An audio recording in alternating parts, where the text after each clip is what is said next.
within them at all. No mistake within them at all. Perfect righteousness through and through. Praise the Most High. And so he offers us that perfect righteousness as a gift through the Messiah, who paid the penalty for our transgressions of the laws of the Most High. He paid the penalty for our sins with his own blood, that we might obtain by faith the spirit of perfect righteousness through the name of the Messiah from our Father in heaven. Praise the Most High. So today we're in chapter 22, and we've been studying the statutes, judgments, and how they relate to us in 2016, the statutes and judgments. And so let us begin. Last night we looked at chapter 21, and we saw some controversial subjects, namely marriage, polygyny, which is the marriage of more than one woman to a man. That is polygyny. That is in chapter 21. And we looked at that last night. Today we're going to look at some more things on marriage, though not polygyny, but this is how to do marriage. Let me just ask you all a question. In all your Bible studies and in all your Bible readings, please tell me, have you ever seen a marriage ceremony with vows and rings exchanged in the Bible? Have you ever seen a marriage ceremony where there's vows and rings exchanged in the Bible? Have you ever seen that? Scriptures from Genesis 1:1 to Revelation 22:21. Have you ever? No, I have read the Bible through 13 times, never seen it. So where exactly did these exchanging of rings and these exchanging of people making up their own vows, where exactly did that come from? It must have come from the heathen, because surely marriage is an institution. God create marriage. The Most High created marriage. It is his institution. Learn then is, how does marriage operate in the confines of the Most High in his Bible? How does marriage operate? Well, I'm going to tell you in chapter 22. We're going to see. It's going to show us that in chapter 22 of These Be the Words. And as we've been learning in this book of the law called the book of Deuteronomy by the Latins of Rome, but Dabharym, These Be the Words, by the Hebrews. This book has shown us some wonderful and marvelous things. And let me tell you, we have seen things in this book that when you study the Bible and you see some of the practices of the Christian church and of things calling themselves Bible believers, whether they be Judaism or Mormonism or Christianity or Islam, whatever, you've seen some things in this book that completely contradict the things people are practicing today. You see them. And so it comes down to this, brothers and sisters. When we study the scriptures, we have a choice to make. Are we going to obey the scriptures or not? That's what it comes down to. As a matter of fact, earlier as we studied These Be the Words of Dabharym, we looked at the scriptures, and there was we came across Deuteronomy, or chapter 8. Deuteronomy chapter 8. And notice, I want to just read that as we get ready to go into these scriptures of chapter 22 today. I just want to read chapter 8, verses 1, 2, and 3. Okay, very important as we're getting ready to go into chapter 22 of this book of the law. Notice what the scriptures say. All the commandments, saith Yahweh, which I command thee this day, ye shall observe to do, that ye may live and multiply, and go in and possess the land which Yahweh, and thou shalt remember all the way which Yahweh thy Elohim years in the wilderness, and to prove thee, to know what was in thine heart, whether thou wouldest keep his commandments or no. And he humbled thee, and suffered thee to hunger, and fed thee with manna which thou knewest not, neither did thy fathers know, that he might make thee know that man doth not live by bread only, but by every word that proceedeth out of the mouth of Yahweh doth man live. All right, let me just make sure we understood that. How many of his words do we live by? Some of them. Do we live by some of them? just the parts that we think is relevant. No, we live by every word that proceedeth out of the mouth of the Most High. And that's this, therein, brothers and sisters, lies the problem. Herein lies the problem. We live in an age where the majority of people do not believe that we must keep every word of the Most High. They don't believe that. They don't, and for that reason, they don't even bother studying much of his word.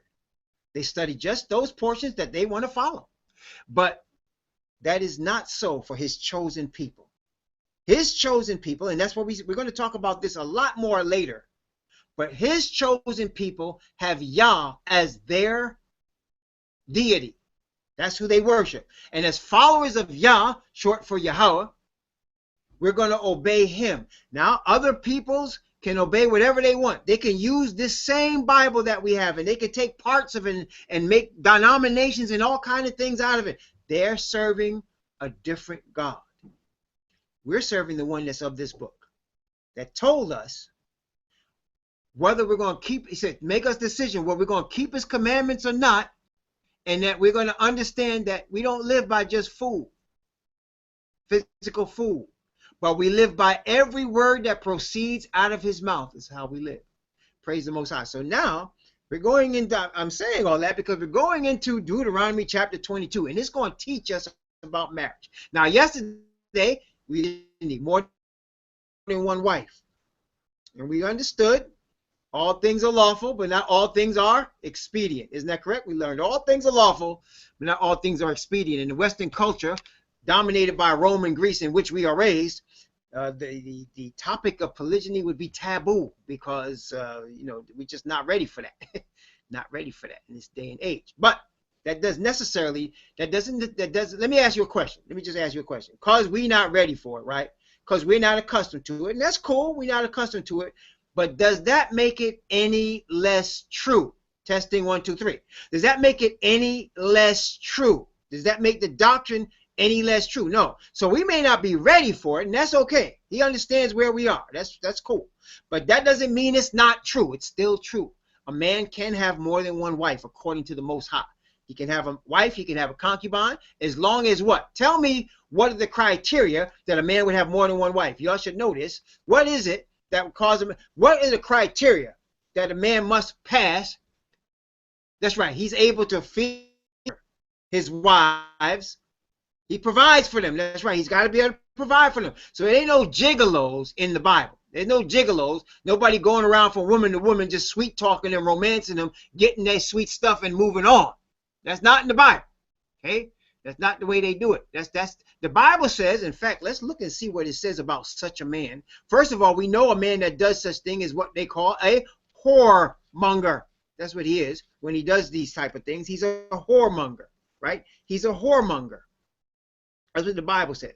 If you don't take care of yourself, you're a whoremonger. But that's not all. That's not all. I want to look at 1 Timothy chapter 5. Notice this chapter 5. And I'm going to read 1 Timothy chapter 5. Let's see. From verse 7 and verse 8. Okay? 1 Timothy chapter 5, verse 7 and verse 8. Notice the scripture. And these things give in charge that they may be blameless. Watch this now, verse 8 very carefully. But if any provide not for his own, especially for those of his own house, he hath denied the faith and is worse than an infidel. Testing 1, 2, 3. Do we got that? See, that means there are no gigolos among the Most High's men. Okay, if you're gonna be the husband, make sure you're ready to be a husband, whether it's one wife or two, and whether you got concubine or not. Make sure you're ready to be the husband. Otherwise, don't go there.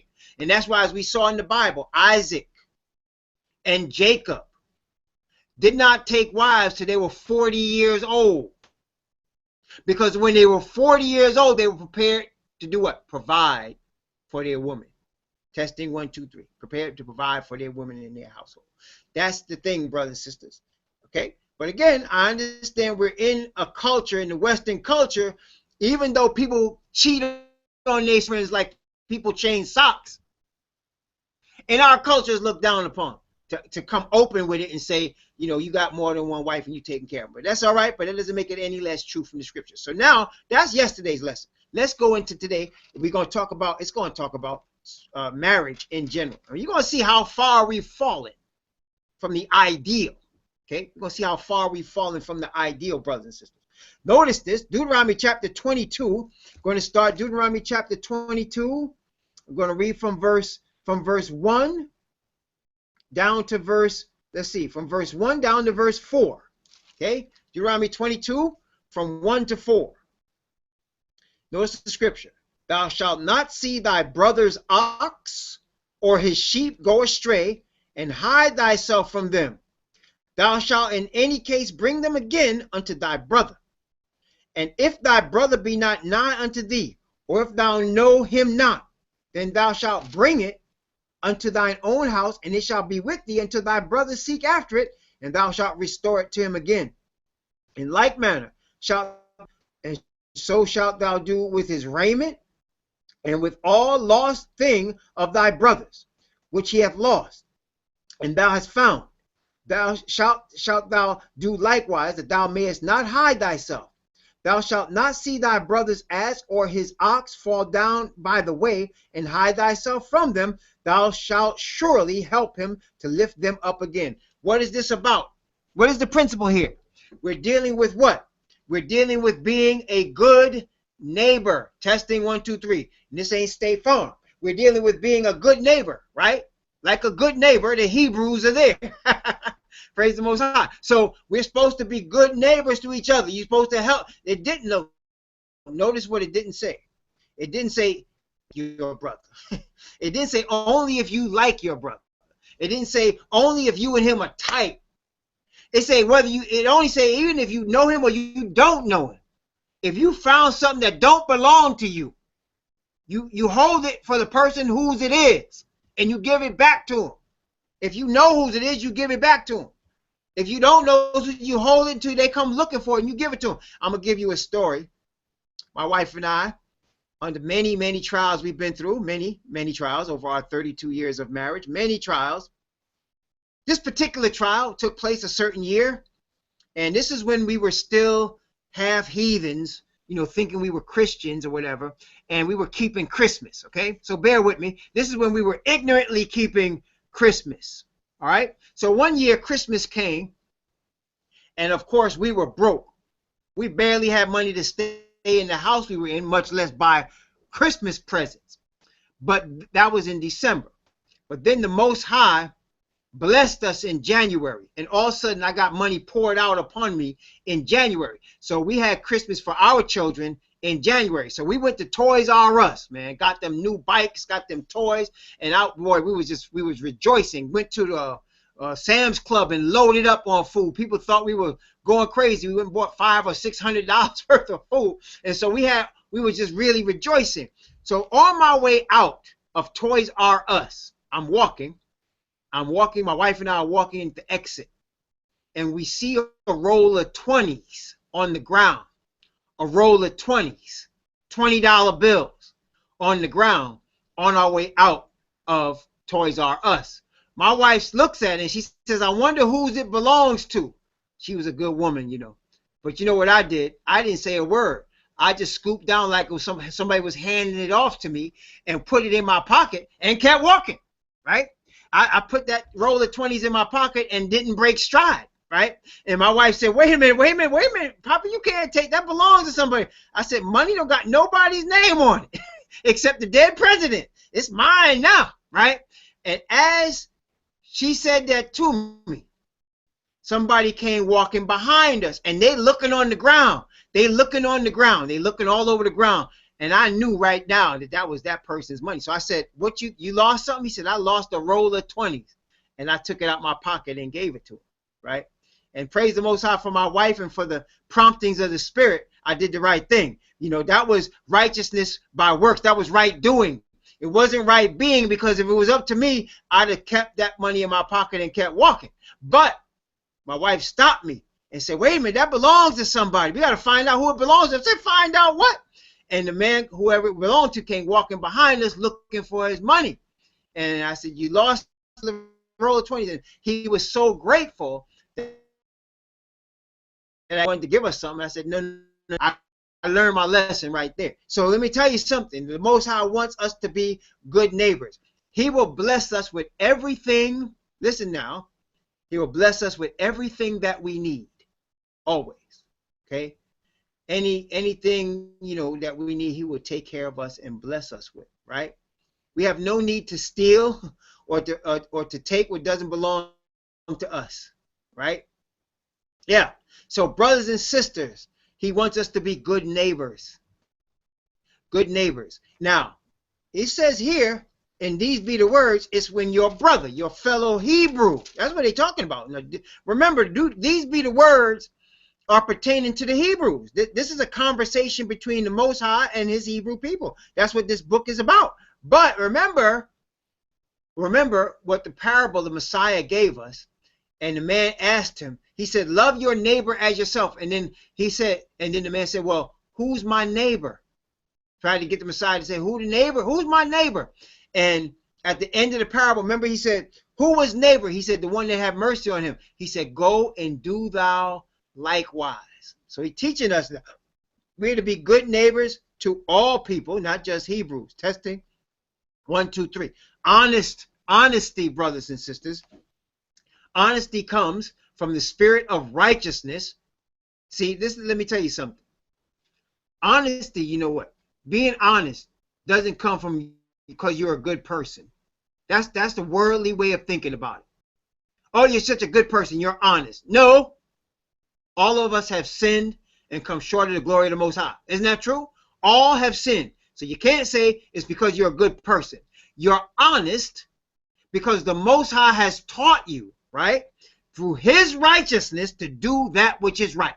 That's why you're honest, because honesty is part of the spirit of righteousness and obedience that he gives us.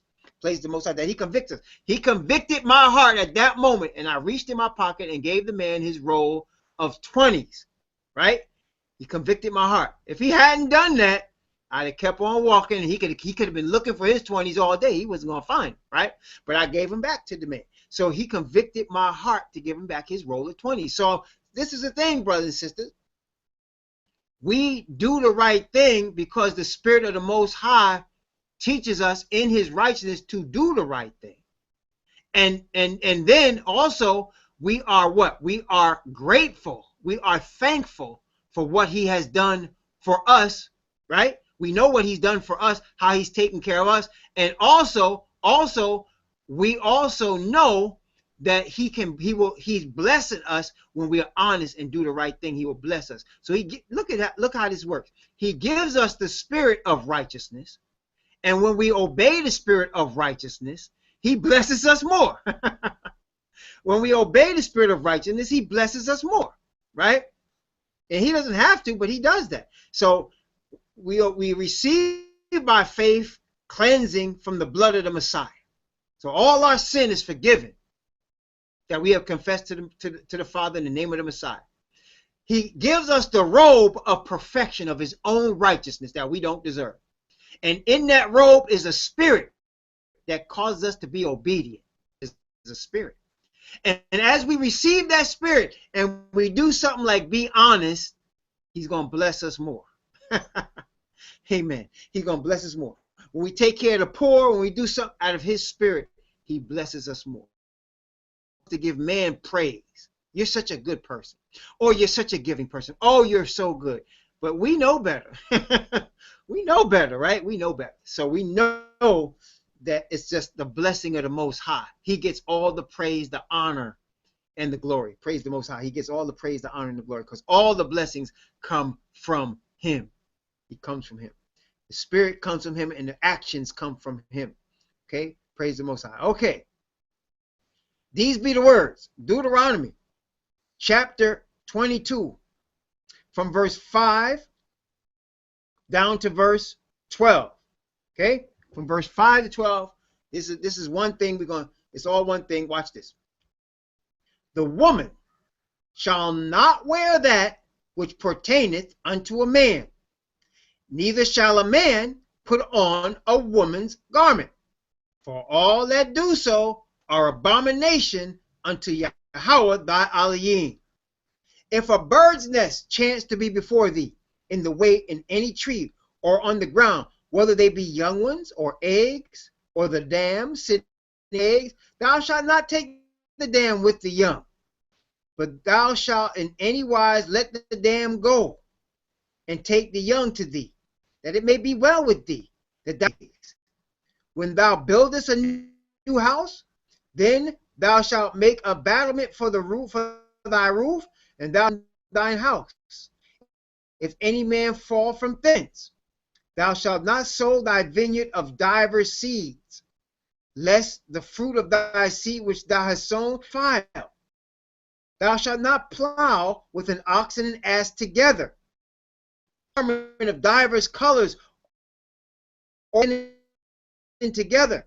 Thou shalt make thee fringes upon the four corners of thy vesture, wherewith thou coverest thyself. Now let's go through these statutes and judgments of the Most High. Right? So look, people say, well, what does this mean? My wife even asked me this morning, how far do you take this? Sisters, put it this way to you. I got on a pair of jeans, right? I got on man's underwear. I got on a man's shirt.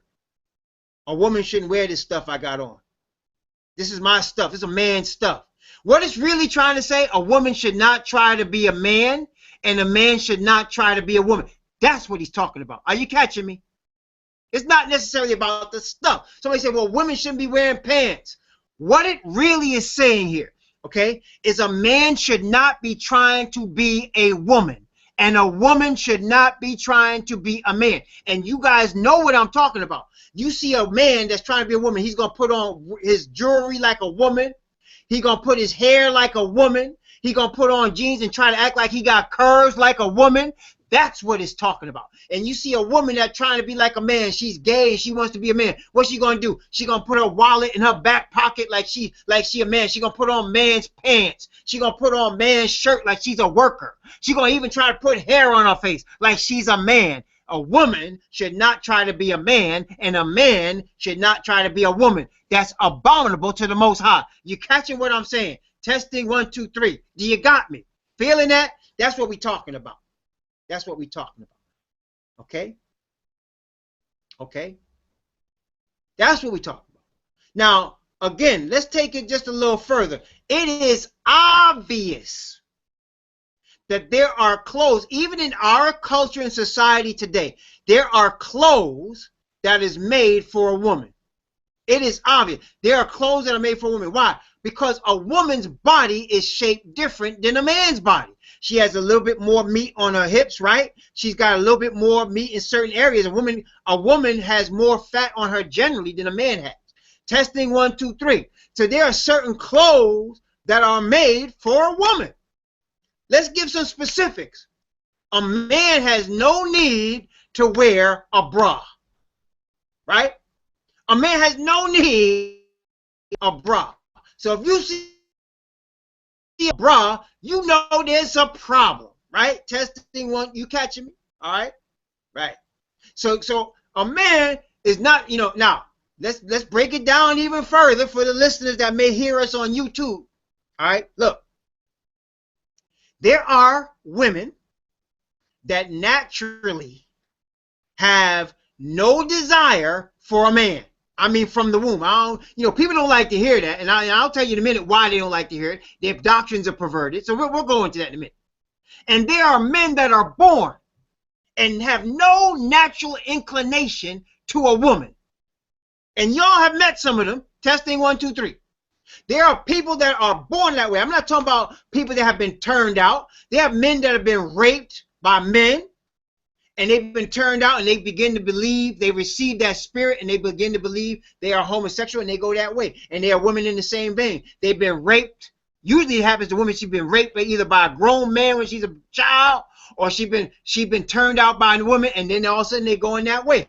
That happens. But there are people that are born that way, and there's people that in the Christian community, the Christians, they don't want to hear that. They think it's always a choice. That's not true. And they say, well, how would God make us that way? See, they don't understand what the situation is.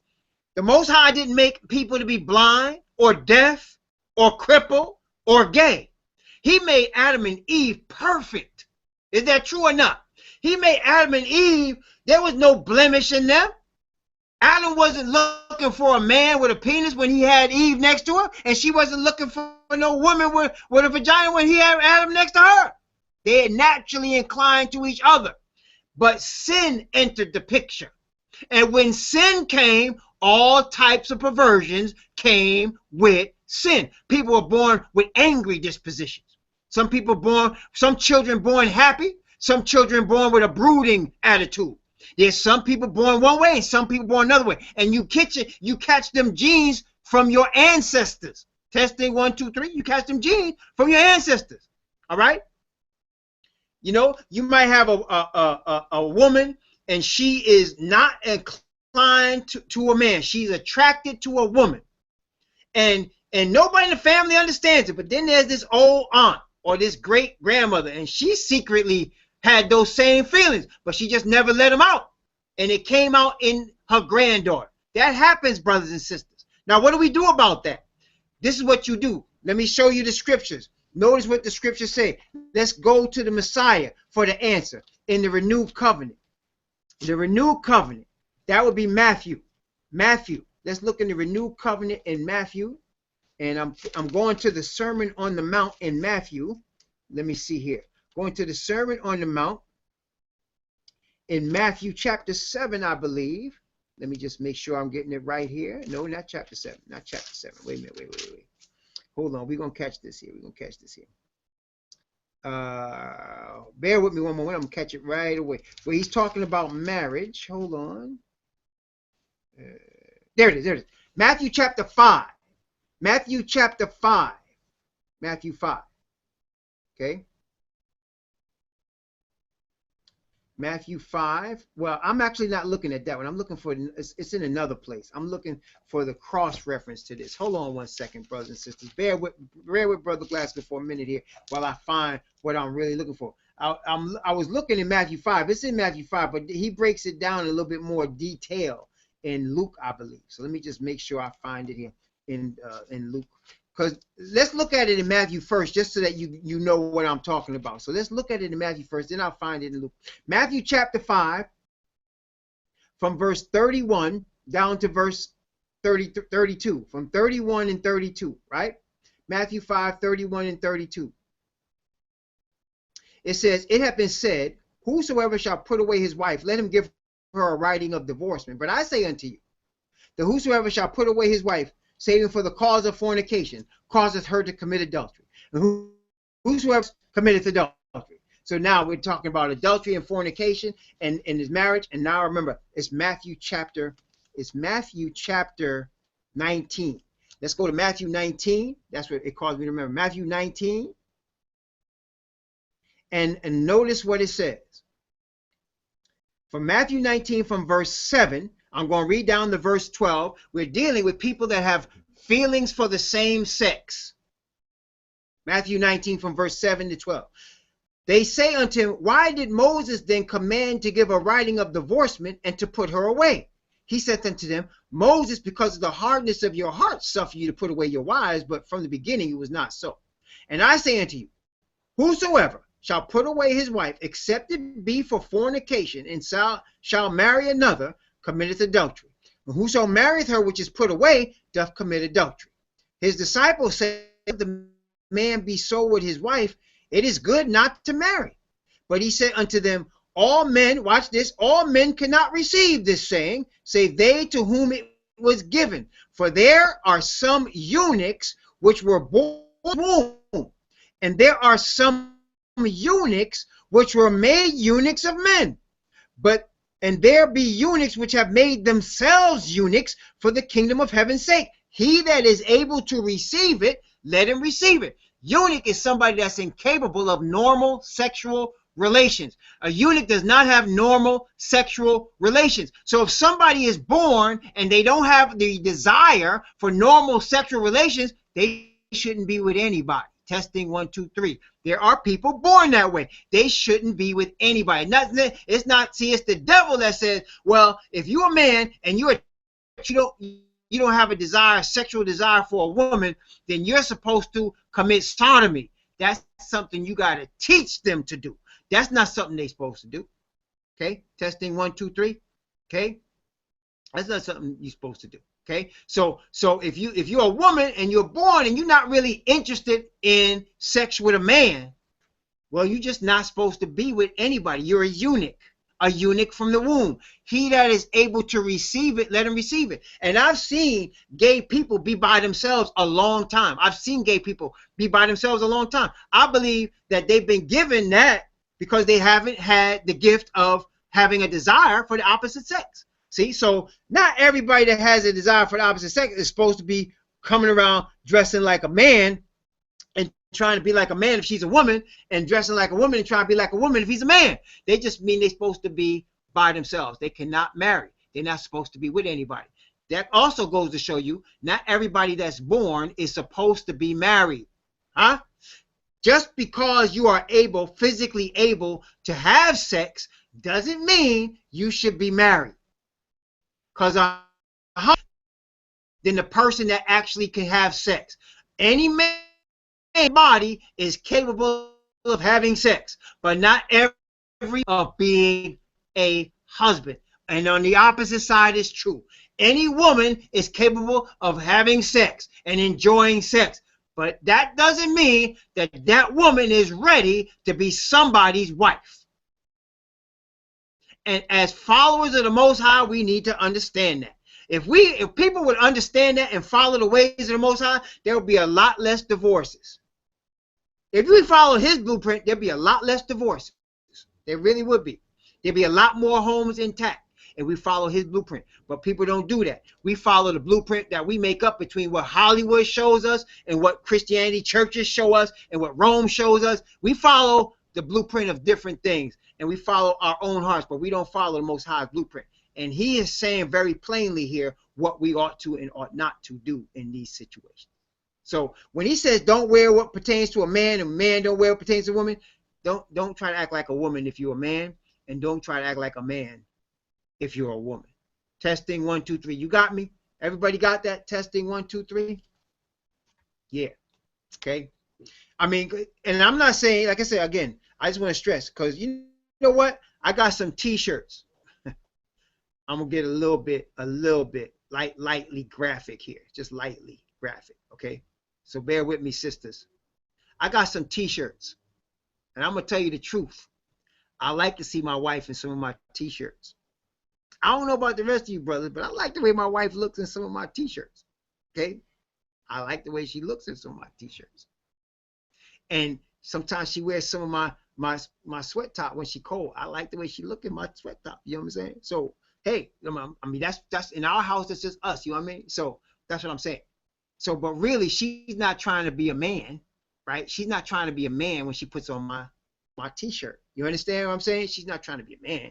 She actually is giving me honor. You know what I'm saying? So it's not necessarily talking about literally always what you put on. It's definitely talking about literally trying to be a man, trying to be a woman. Okay, that's what we're talking about. Testing 1, 2, 3. Everybody got that? All right. All right. Yeah, see? Why? Because you missed him, right? Because you missed him, right? There you go. Some women, when the man is gone, they like to smell his clothes because they miss his smell. You know, I've seen that. They miss his smell, so they smell the clothes. Yep, they smell him. There it is. There it is. That's what I'm saying. That's right. So, brothers and sisters, there you go. That's what we talk about. But, so there's a difference between that. Well, Sister Josie, see, that's what I'm saying. Talking about wearing pants, right? There are pants built for a woman. Now, there's a difference between wearing some pants that are nice and comfortable for a woman, especially a woman trying to work in a field or trying to do a workout or something like that, and wearing something real tight so that all your glory is being shown and you can be seen by people that want to see what you look like. There's a difference. You understand what I'm testing? 1, 2, 3. Right. So you wear something that's modest. Let's see. The key thing is modesty. That's what we're dealing with, brothers and sisters. Modesty. That's what we're dealing with, huh? We're dealing with modesty, right? So you're trying to be modest in how you dress. You just, some of these people out here, they so lonely. Bless them. They so lonely. Some of these women, they get themselves in the best shape they can, and they put some of the tightest skin on the great stuff they can, and they want you to see them. That's the idea. They want you to see them. You're a man, they want you to see them. And so, brothers and sisters, we're not trying to go there. Everybody got that?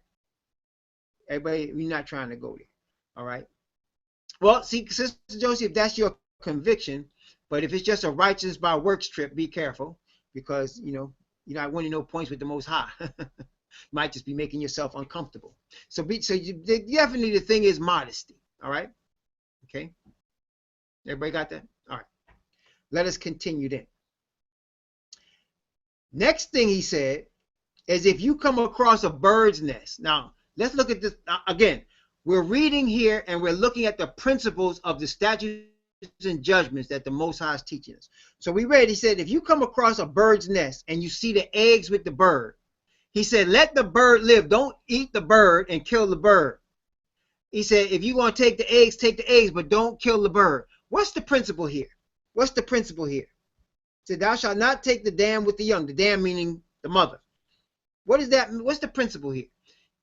The principle is, if you need to eat and you got the eggs, don't kill the bird. We don't kill animals unnecessarily. Everybody got that? We don't kill animals unnecessarily. We just, if you got the food from the eggs, be thankful you got that and leave the animal to live. Don't disrespect the animal. And today you got people that go out here and kill animals for sport, just for fun. Obviously, the Most High ain't into that. You killing them because you got to eat, that's one thing. But you killing them because you just like to kill something and you see how well you can shoot, that's the Most High ain't having it. He's not having it. So he's teaching his Hebrew people, don't kill just to kill, man. If you need the eggs to survive, take it, but respect the animal. A lot of time he said, don't muzzle the ox that treads the corn. In other words, if the ox is treading the corn, let him eat. Respect the animal. Have respect to that animal providing you something, whether it be eggs or it be corn. Or he said, don't see the kid in his mother's milk. In other words, don't kill the baby cow and then boil it in the milk from the mother. That's total disrespect, dishonor, right? And that's why, do you know why we shouldn't eat cheeseburgers? Because that's what that is, cheeseburgers. The cheese is the mother's milk, and the burger is the mother's flesh, is the flesh. So you see, you know what I'm saying? So we ain't eating the cheeseburger anyway, because that's full of blood. That's full of blood. Them cheeseburgers full of blood. Full of blood. Right? Because the hamburger is nothing but crushed up blood and flesh. Just like the hot dog. Crushed up blood and flesh that they make to look real good for you. Yeah. Yeah. You can get the vegetarian hot dogs. They made of soy. Go on and do that. They're better for you anyway. That way you avoid the blood. Yeah. You avoid the blood. All right. See, how you like your burger? Well done, medium rare, or raw, right? You say, I like mine medium rare with a little blood on it. There you go. That's against the Most High. Yeah, if you can't eat it, don't leave it. It ain't like, we need hamburgers to survive. You know what I mean? We don't need hamburgers to live. That's just that's a delicacy. That's an extra thing. You know what I mean? We don't need that to live. Yeah. All right. Let us continue. So we see that there. We see that there. Okay. So basically, and again, thou shalt not wear a garment of divers sorts, as of woolen and linen together. Woolen and linen together. Now, I have to be honest with you. He says it, So he said, you're going to wear wool, wear wool. You're going to wear linen, but don't wear wool and linen together. Yeah. You're going to wear wool, wear wool. You're going to wear linen, but he said don't wear wool and linen together. So I don't know how that works. My wife and I looked up linen, and it comes from a flax plant. Yeah, I'm not sure. I can't answer the question, to be honest with you. Is that the linen comes from a flax plant, and it's silk, sheep. Cotton comes from the fields. I don't know. Yeah, I don't know. I'll be honest, I don't know. See, That's the thing. Now you know Brother Todd is not a prophet and he's human, because there's some things I don't know and I'm not afraid to tell you. I don't understand that. But it is what it is. It is what it is, right? It is what it is, man. Okay. Then fringes on the four corners of your vesture. Well, we know what that's for. Remember what he said? Remember what he said with the fringes? Remember that? Why did he tell them to make the fringes on their garments? Do you remember that? He told them to make fringes on their garments. Remember why he told them to do that? Why did he tell them to do that? Yep, that's right. Why? Why did he say that? That's right. It means the commandments. That's right. Let's take this. Numbers chapter 15. Numbers 15 from verse 37 down to verse 41. Okay? Numbers 15, 37 to 41. Numbers 15 from 37 to 41. Notice the scripture. And when Yahweh spake unto Moses, saying, speak unto the children of Israel, and bid them that they make them fringes on the borders of their garments throughout their generations, that they put upon the fringe of the borders a ribbon of blue. And it shall be unto you for a fringe, that you may look upon it and remember all the commandments which Yahweh and do them, and that ye seek not after your own heart and your own eyes, after which ye may remember and do all my commandments and be holy unto you. Your Aliyim. I am Yahweh, your Aliyim, which brought you out of the land of Egypt to be your Aliyim. And why is it not a sin to not have the fringes on your garments in 2016? Why don't we do it now? And why not? Why shouldn't we?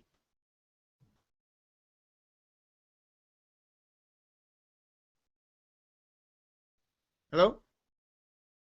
No,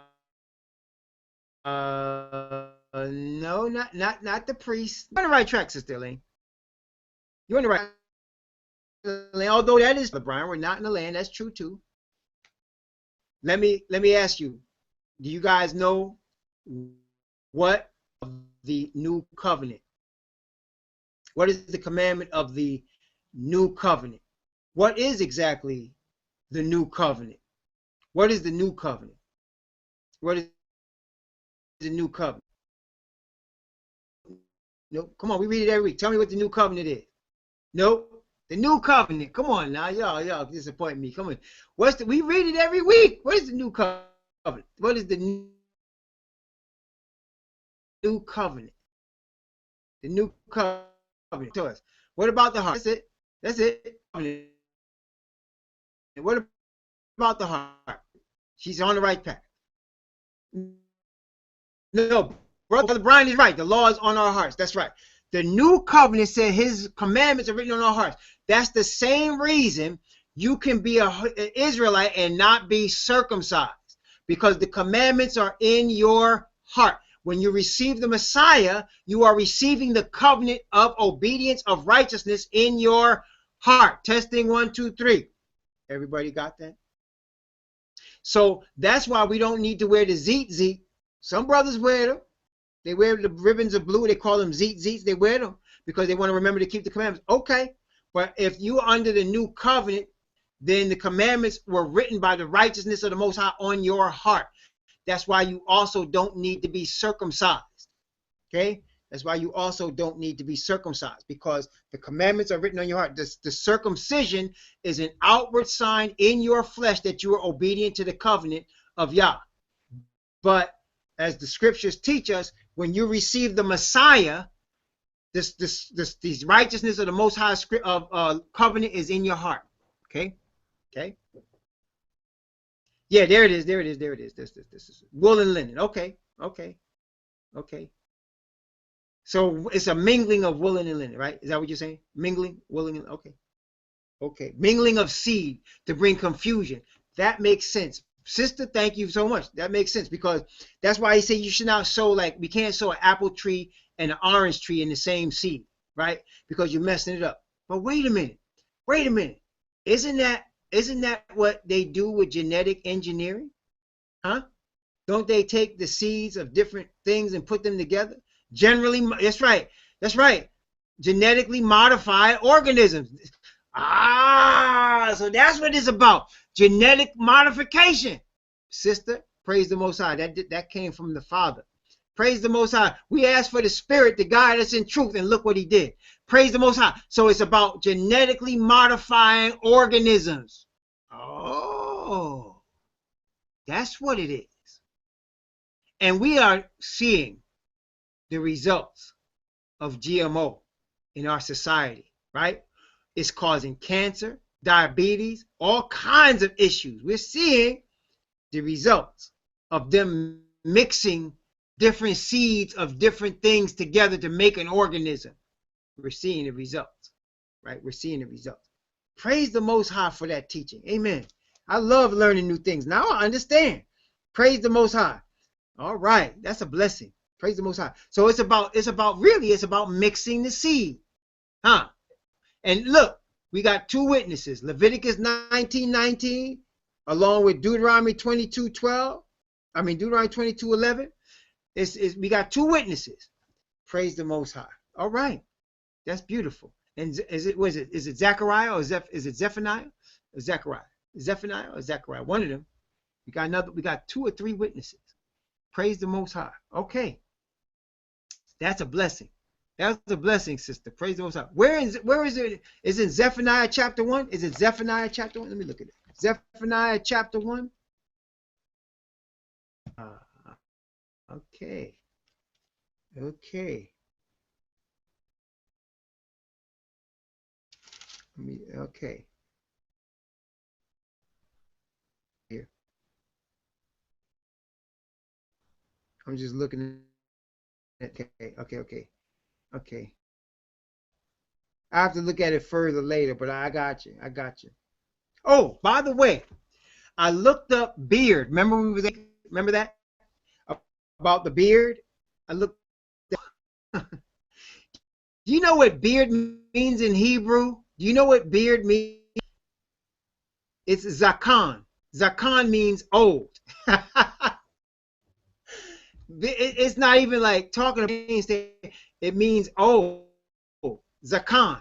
Zakan means old. Yeah, it means old age, something that's old or something that has age. A person that's older. That's older. Or has age. Yeah. So like a beard is a sign of old age. Yeah. Yeah. That's what it is. Zakan. So so obviously it's hair on the face, but when you look it up, it doesn't actually say hair on the face. It says ancient or old or elderly. That's what it's talking about. Yeah, that was wild when I saw that. I was like, wow. So it really is not really dealing with having to have a beard on your face. It's just showing a person that generally has one is an older person. Yeah, as indicating age. There it is. It's an indication of age. So yeah. So there you go. With I guess it's a pagan, some sort of pagan ritual, right? Or some sort of pagan rites, just like tattoos, So yeah. See, we study the scriptures, the statutes in here, man. Isn't it a blessing to look in the scriptures and study them out and see what other scriptures say and learn what the Most High is teaching us? Isn't that a blessing? That is a blessing, man. That's a great blessing. Praise the Most High. Okay, let us continue. The marriage part, Deuteronomy chapter 22. From verse 13 down to verse, let's see, from verse 13 down to verse 19. Okay, watch this. From verse 13 down to verse 19. Yeah, right? Deuteronomy 22, these be the words from 13 to 19. If any man take a wife, watch this now. If any man take a wife and go in unto her and hate her and give occasions of speech against her and bring up an evil name upon her and say, I took this woman, and when I came to her, I found her not a maid. Then shall the father of the damsel and her mother take and bring forth the tokens of the damsel's virginity unto the elders of the city in the in the gate. And the damsel's father shall say unto the elders, I gave my daughter unto this man to wife, and he hateth her. And lo, speech against her, saying, I found not thy daughter a maid. Yet these are the tokens of my daughter's virginity. And they shall spread the cloth, watch carefully, before the elders of the city. And the elders of that city shall take that man and chastise him. And shall immerse him in 100 shekels of silver, and give him unto her father of the damsel, give them brought up an evil name upon a virgin of Israel. And she shall be his wife, and he may not put her away all his days. Okay, wait, watch now. Take a wife in unto her. That's your wife. Testing 1, 2, 3. You go in unto her. That's your wife. If you going in unto man has went in unto her, you're fornicating, right? So if she has a man and you going in unto her also, it's whoredom and you're fornicating. And if she has a man that is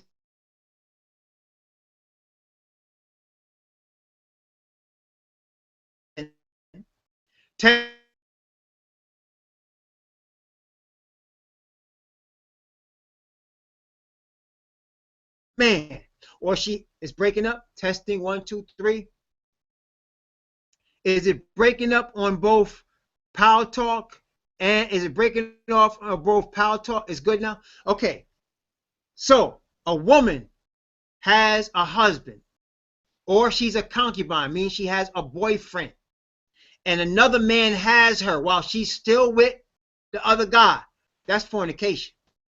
Okay, that's fornication.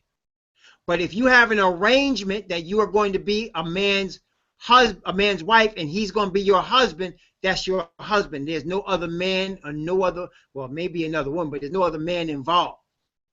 All right? No other man involved.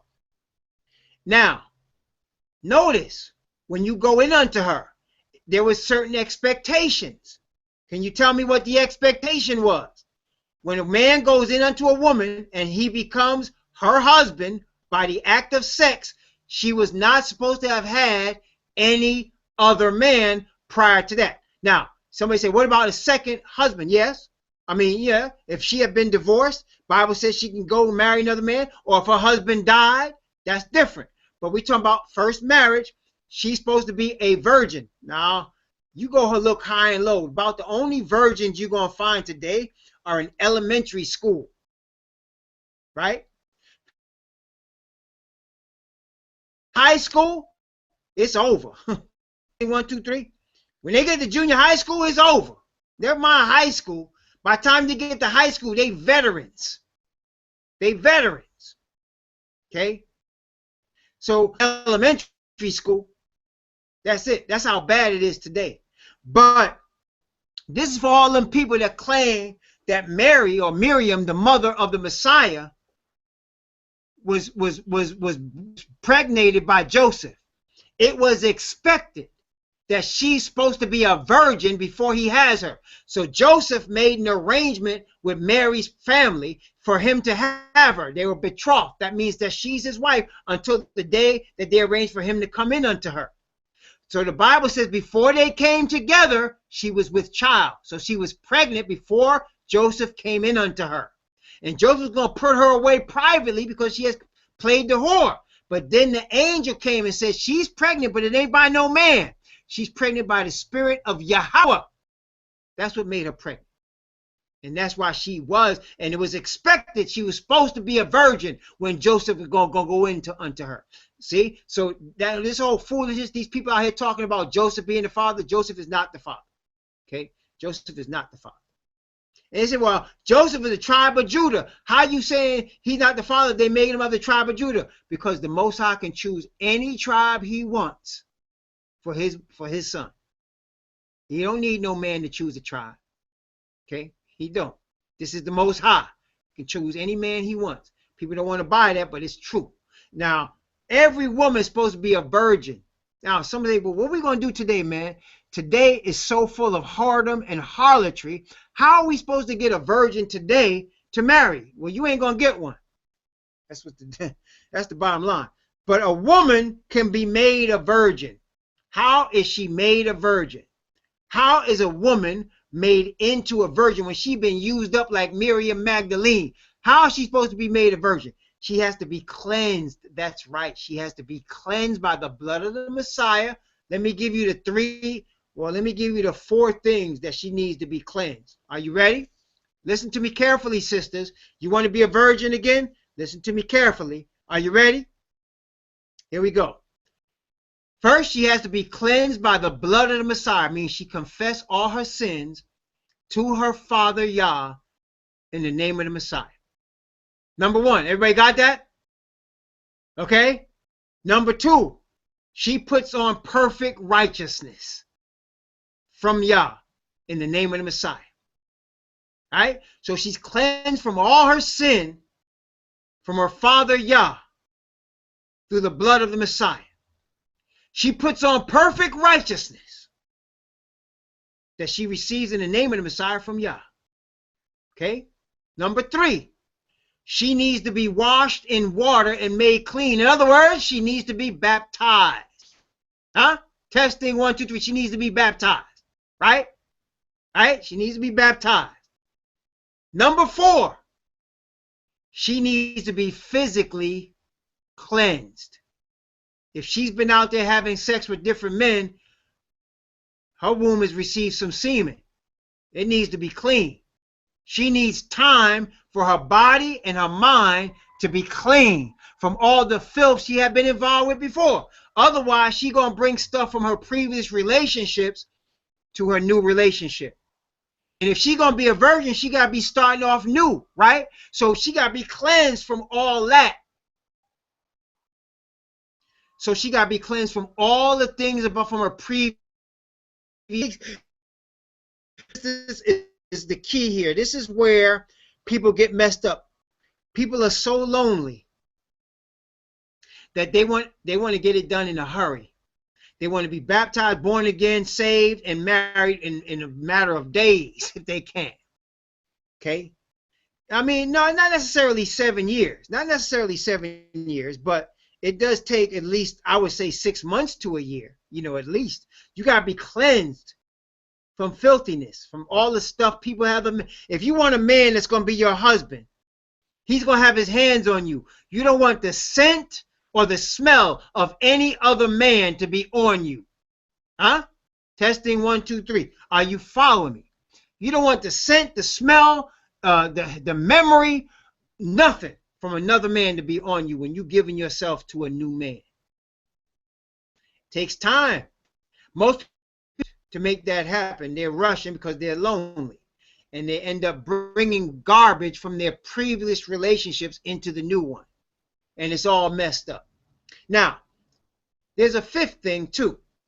You're not going to go through the trouble of humbling yourself to Yah and being cleansed from all your sin and wearing perfect righteousness and being cleansed and buried in the watery grave of baptism and letting yourself be cleansed from all the previous men to go and marry a dirtbag. Testing 1, 2, 3. Are you following me? You're not going to go through all of that and jerk, right? Go through making yourself pure for some idiot, somebody that shouldn't be nobody's husband, which means that really the fifth thing is you got to make sure the Most High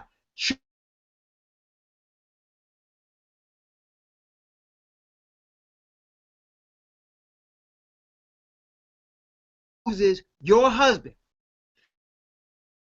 Because you choose the right? Make sure the Most High is choosing for you. You don't choose for yourself. And for sure, don't let, because a man knows the devil will teach him how to tap onto your emotions, and he will make you think that he's the greatest thing since sliced bread. He'll make you think that he's the smoothest thing since butter, and all he's doing is angling for what he wants. Right? So don't let them tap a lot. There's a lot. And what it does causes the sisters to be vulnerable, and some of them get their hearts get hardened, and then they all messed up for real. See, so with these things for you. If it means you got to be by yourself for a while, let it be by yourself, but cleanse yourself. Clean yourself. You understand? Clean yourself. You understand? Make sure you clean. Body, mind, and spirit clean. Got me? Testing 1, 2, 3. And that way, when you come to this man, you may not be a physical virgin, so he may not have tokens of virginity in a sheet, and that's what it was. When the woman has sex for the first time, there's going to be a little blood. It's going to be on the sheet, and that's the proof she was a virgin. And the parents apparently would have that. See, because the parents would bring forth so she would bring that sheet to the parents. That's the proof that she was a virgin. She was a virgin when she had this man. Also, a woman of Israel is a representation of the body of the Messiah. A man shouldn't be ready to just slander that woman. See, she said they shall immerse him. They shall punish him, chastise. That means he got to get whipped and immerse him. Fine him with some money, because he brought up an evil name upon a virgin of Israel. See how much respect and honor a woman's supposed to have? See how much respect and honor she's supposed to have for herself? See how much respect and honor a man who is going to be a husband supposed to have for her? Can't just bring up an evil name of a virgin of Israel. No. Slandering a virgin of Israel? That's one of the most highest women right there. You can't do that. See?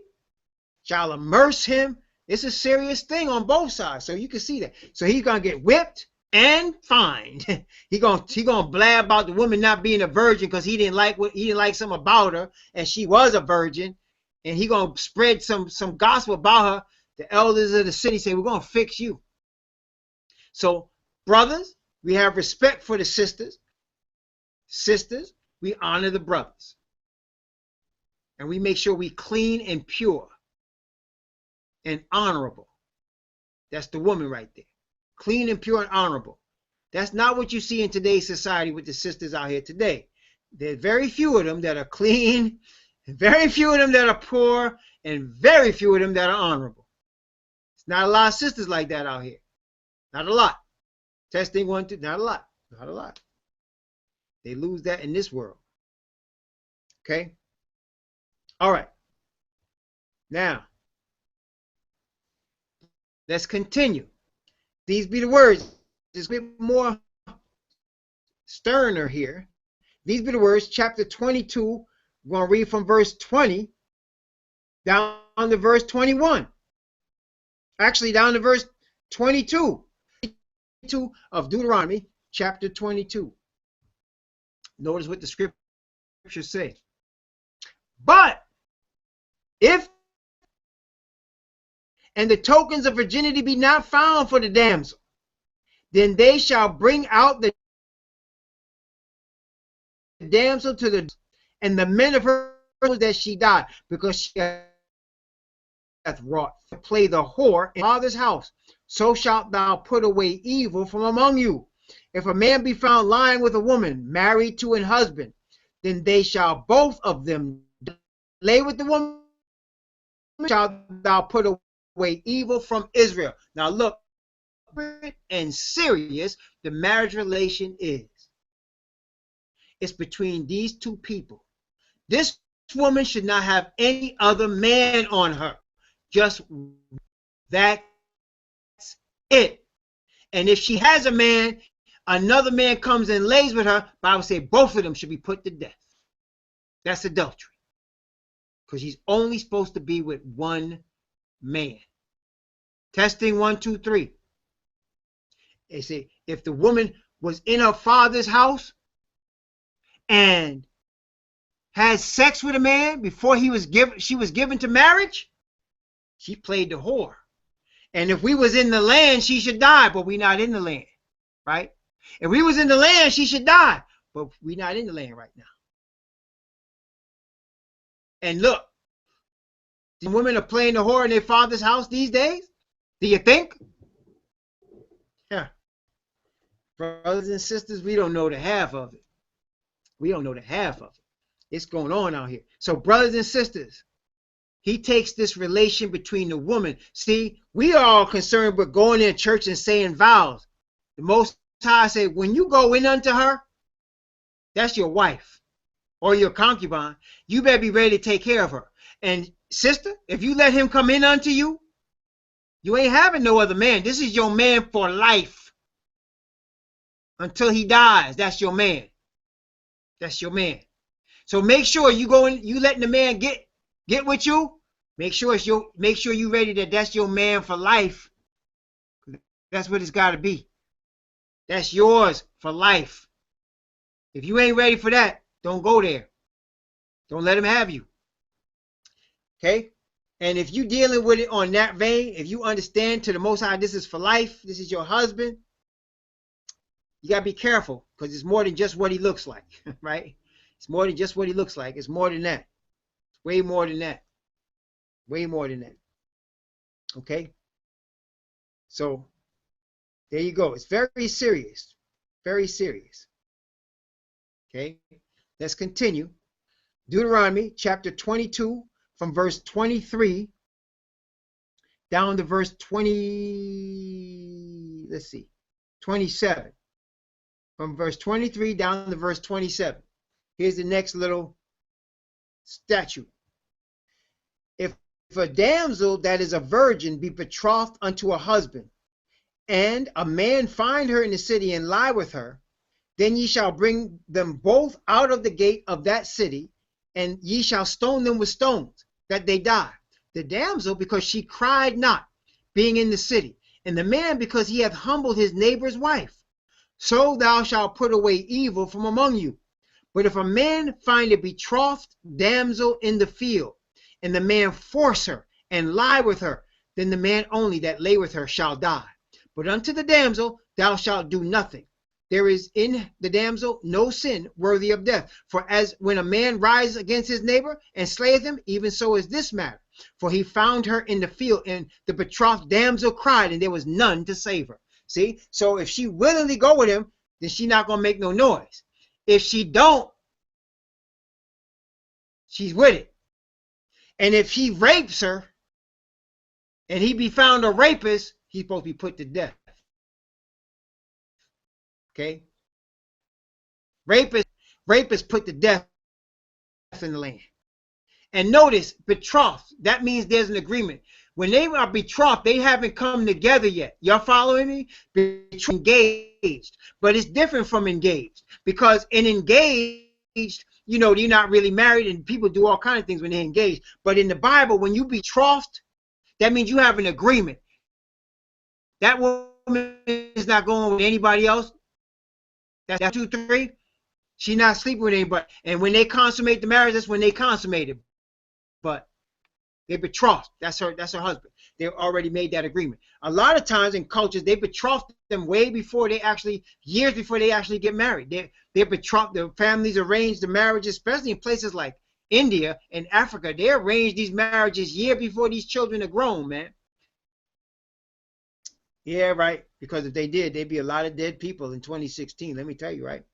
If they stone people today for these things, there'd be a lot of dead people today. There'd be a lot of dead people today.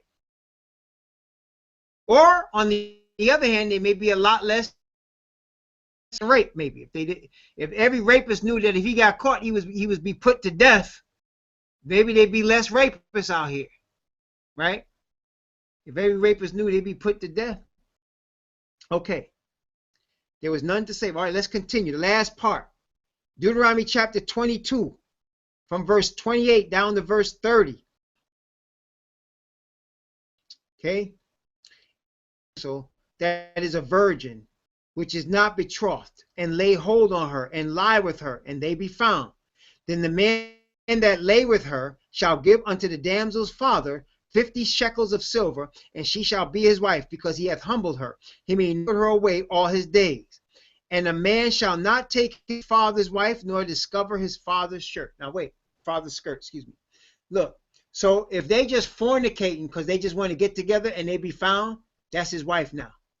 He can't put her away. And he got to pay the father some money. Huh?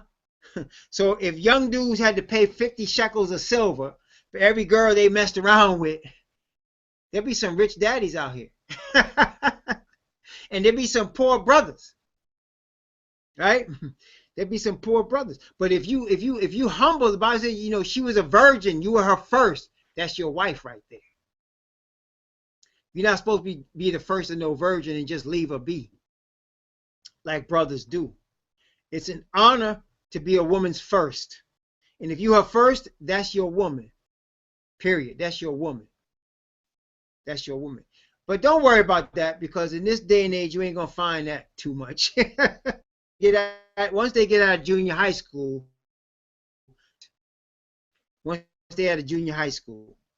if you can find one that's of age to be married and she's really a virgin, you find something rare, rare, rare. Very rare. Right? Very rare. Because in this day and age, that doesn't happen. Not often. Not often, brothers and sisters. Not often. Let's have a word of prayer. Most High, we are so grateful for the teachings that you have shown us today.